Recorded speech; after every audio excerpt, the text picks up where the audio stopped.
you kill one person, it's called murder, and you kill 100,000, it's called war. What is terrorism then? Terrorism is terror, killing innocent people.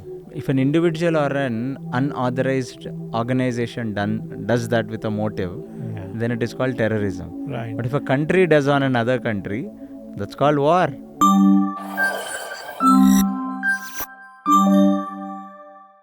Hi, welcome to KC Talks. China started renaming our Arunachal Pradesh. So they have renamed Arunachal Pradesh and all the different places of Arunachal Pradesh.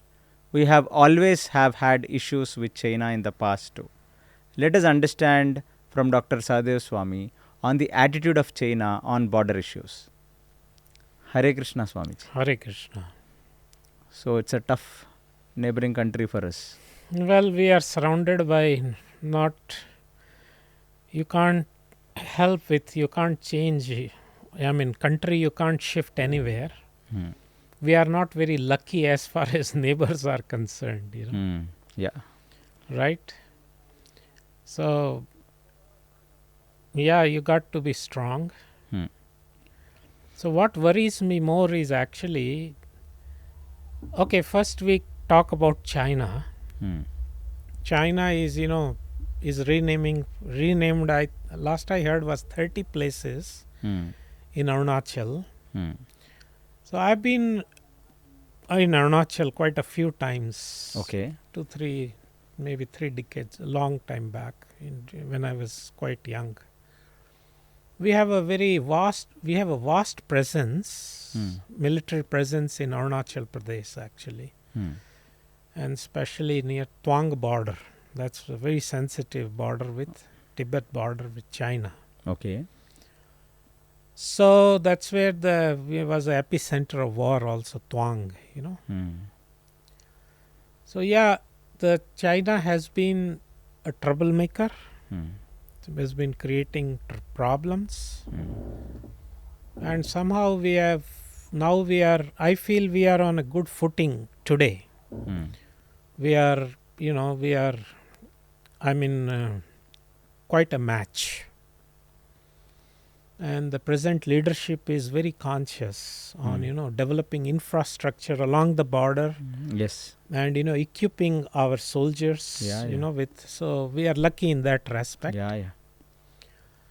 Now, Srila Prabhupada actually said commented on what's happening with China. When he was writing Srimad Bhagavat commentary, that time there was, the war was starting, Chinese war. Okay. So he wrote actually that for thousands of years, these countries China, India have coexisted peacefully.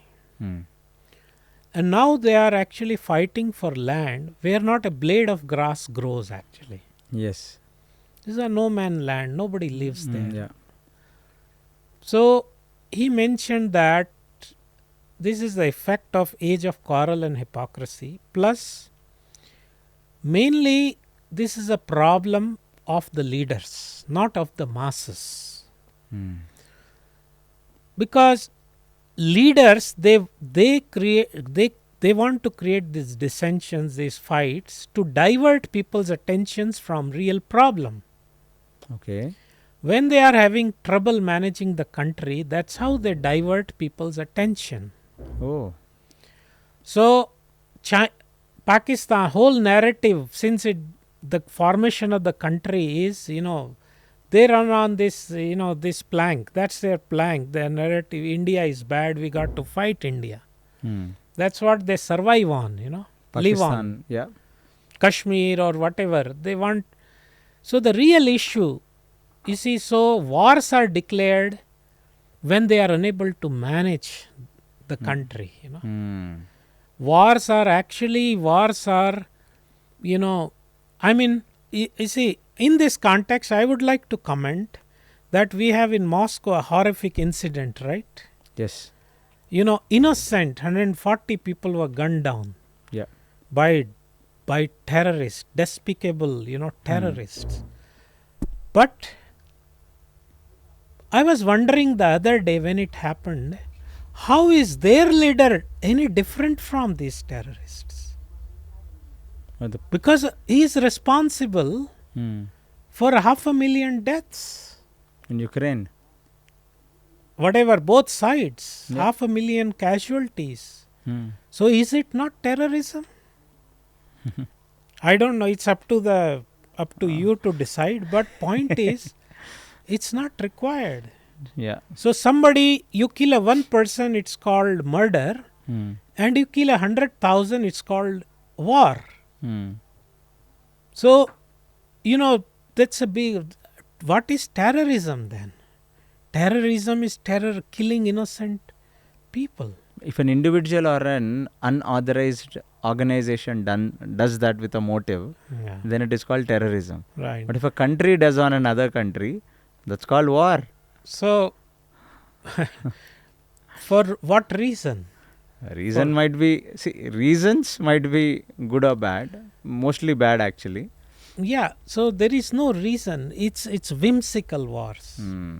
Millions are sent to the front, at their whims. They are sitting comfortably in their air-conditioned Rooms. Comfortably. Well protected. And it is the... With all, and it's a common man. Indian, now on Russian border, in pretext of agents are 200, our youth are stuck in Russian border.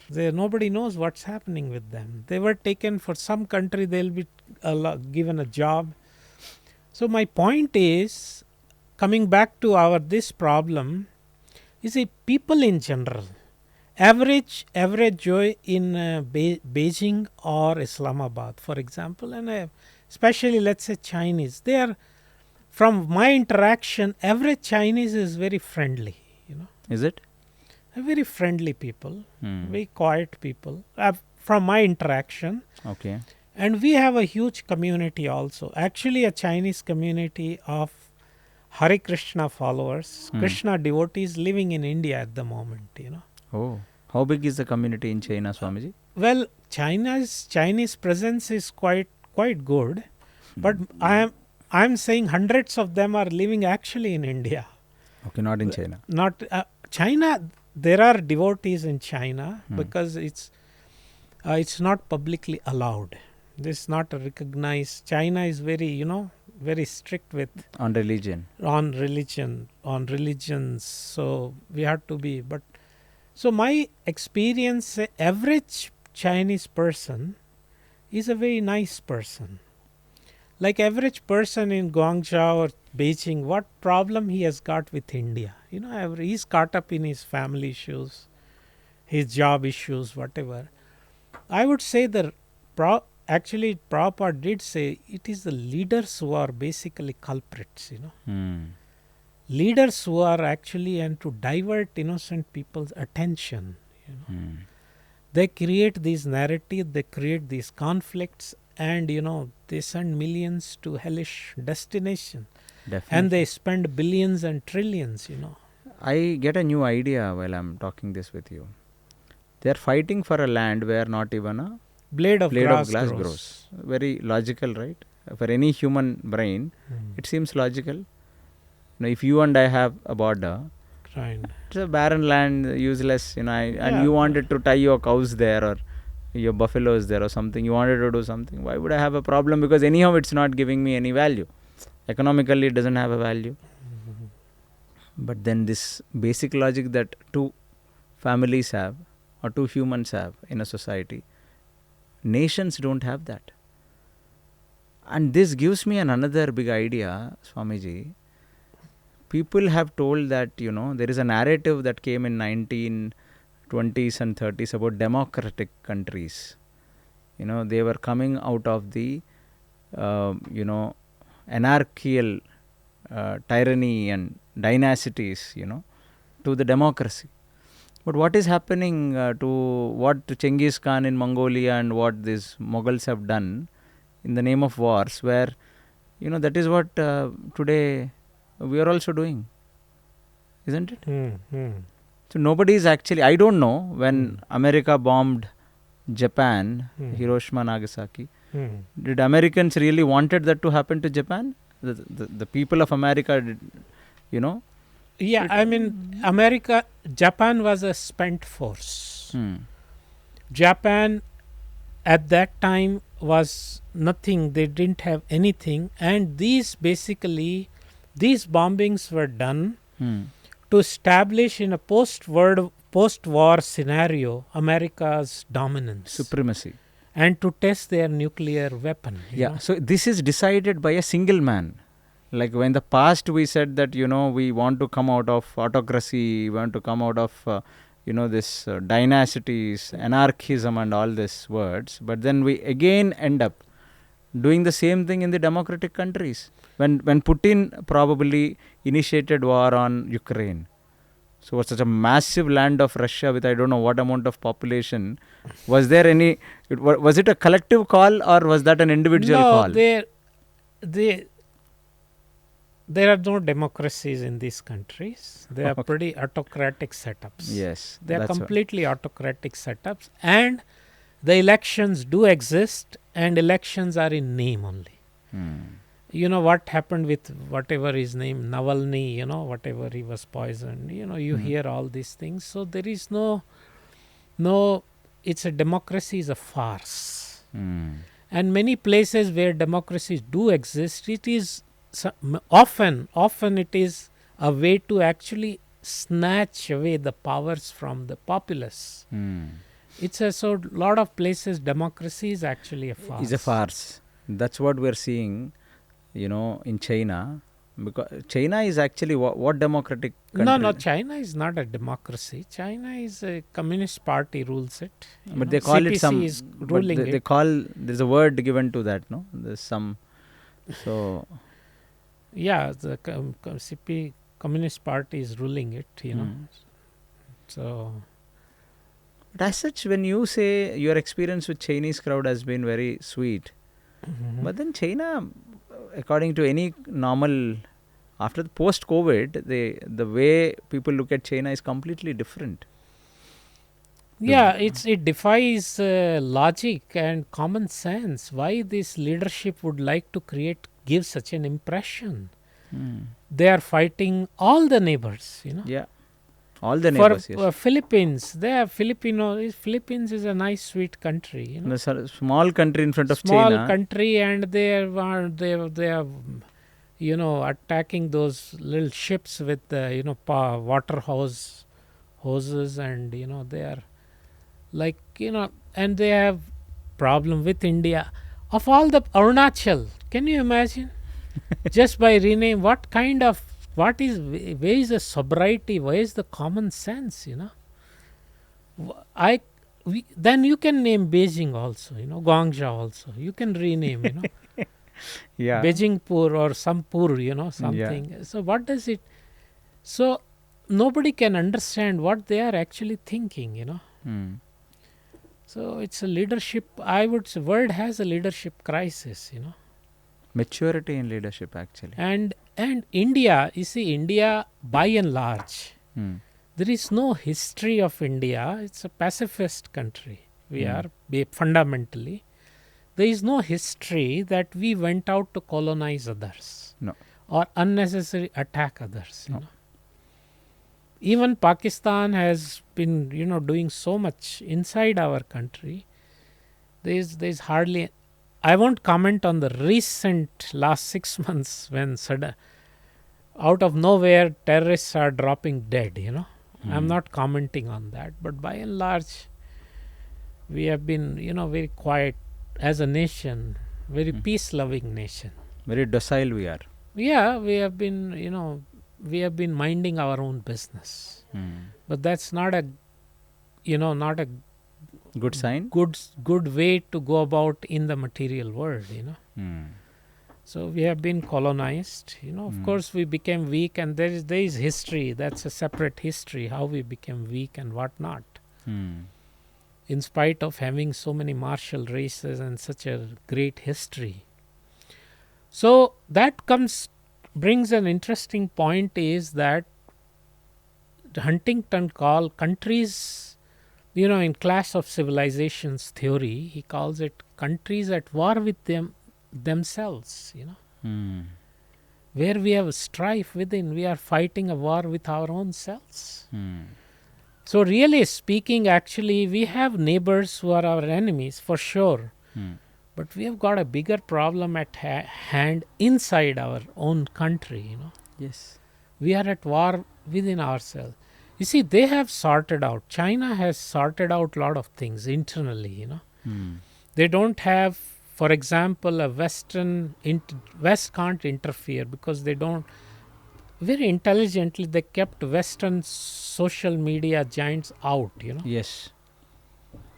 So now here the narrative is, is pushed from there, because you have no control on social media. So what point is, they have in some ways, so though it is, practically dictatorship or whatever, but I don't know if their attention could be more, towards progress, development, growth, rather than, now last 2 weeks, 3 weeks, the whole country is occupied with this jailing of some leaders.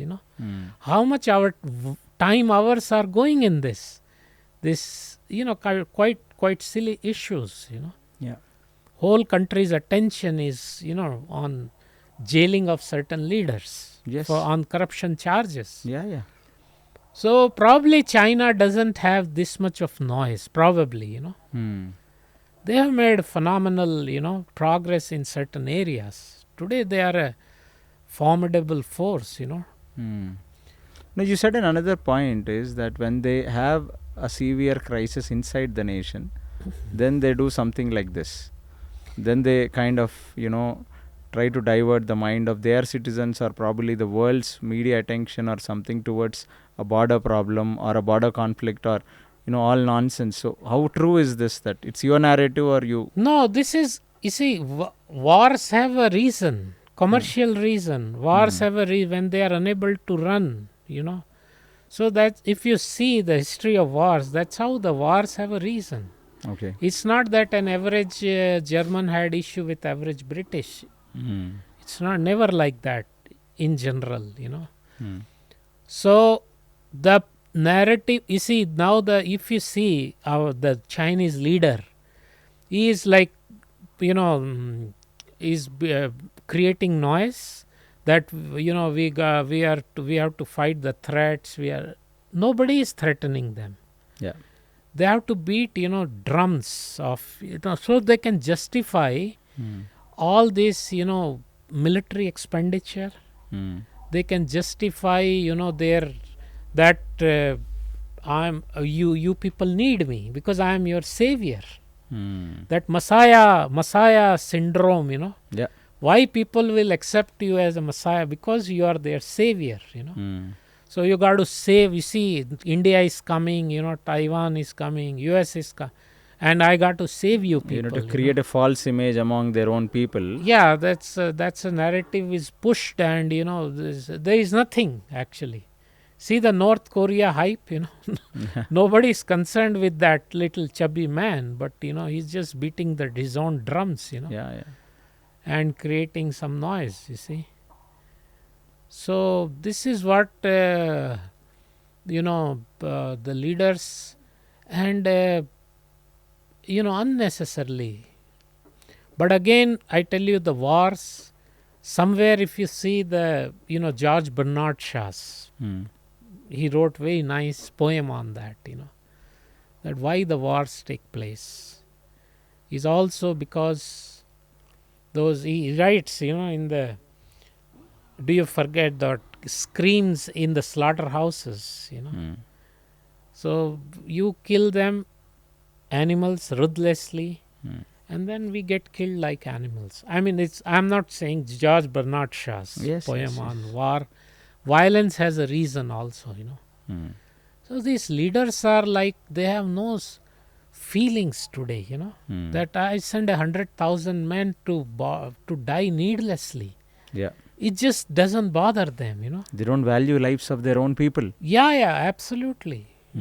Like Pishacha, one word is, they will drink like, they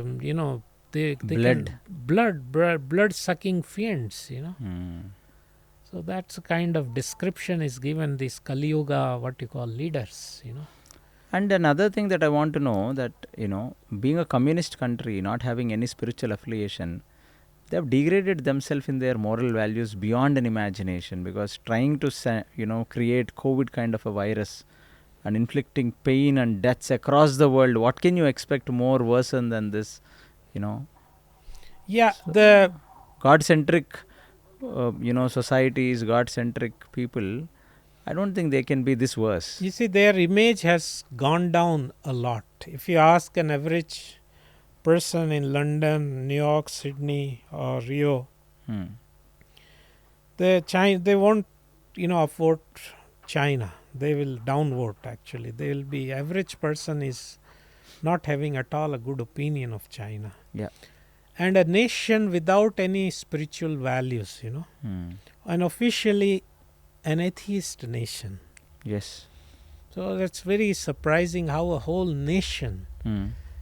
So when you have a material progress without taking care of without fulfilling people's spiritual needs, Hmm. so this will actually, this is a lopsided progress, Hmm. you are leaving a very big vacuum inside. So this will actually, this is not going to ultimately make people happy. The unrest will, I would very much think that China is able to, suppress or control the mass unrest, Hmm. because lopsided material progress is always followed by unrest, Yes. because you have amenities, you have some money, but point is the kind of work you have to work hard, and the economic uncertain whatever, but because they have got a tight control, Hmm. and media, and you just can't protest there like you can Yeah. do anywhere else. You don't have that liberty, Liberty. independence. So I feel without that spiritual fulfillment, Hmm. because you see in India, just like there is a person, we see that person may not have really anything, but if the soul is satisfied or his spiritual needs are met, Hmm. he can live in a hut happily, Yeah. he can live on one meal happily. Hmm. So a person with all his needs are met, he's a millionaire, but that's why you hear many celebrities, many billionaires committing suicide. You heard that. Yes, I did. They are doing substance abuse, they need sleeping pills. You have everything in your life. Still why you are dissatisfied? So a whole nation just materially active and progressing, it's not it doesn't lead you, that's not the way to go about it. There should be also, we have physical necessities, but we have inner necessity, connecting with God. That aspect, I'm sure, is getting neglected there. And they have kind of things, this whole coronavirus, Hmm. there are, so many studies came out and accusing China of, deliberately causing. Yeah. So that could be something very horrendous, to do. So a society which doesn't have God-centric society, or which doesn't have anything to do with God, what more can you expect other than moral degradation? And Yeah, it will be followed. You see, morality, ethics, and all that, they need some baseline. Hmm. So what is right? How do you decide? I'm right in killing you, and everybody you are right in. So who decides? That's where the concept of God, spirituality, scriptures. Yeah. That's where the concepts come. Yes. So what should we do? Keep tolerating all this? I mean, we got to be strong. Hmm. We got to be. You see, India is a land of Kshatriyas. Hmm. Not of cowards. Yeah. When British came, they found, you see how the British expanded Hmm. with Indian men and Indian money. Yes. They identified 300 martial races. Yeah. You see, Jats, Gurkhas, Gadhwalis, Rajputs, and they recruited them. That's why Gandhi thought that once we stop there and Bose especially, you know. Yeah. Once the armed forces, they are all Indian. Yeah, yeah. So that's how British had to. And after they lost India, they lost everywhere. Yeah. So thing is, we are not cowards. It's just that we are at war with our own selves, you know. Yes. So that you know, there is an incident. Gurkhas, even today, for example, in British Army, Great Britain, even England's army, even today has decorated Gurkhas. They have been serving since generations.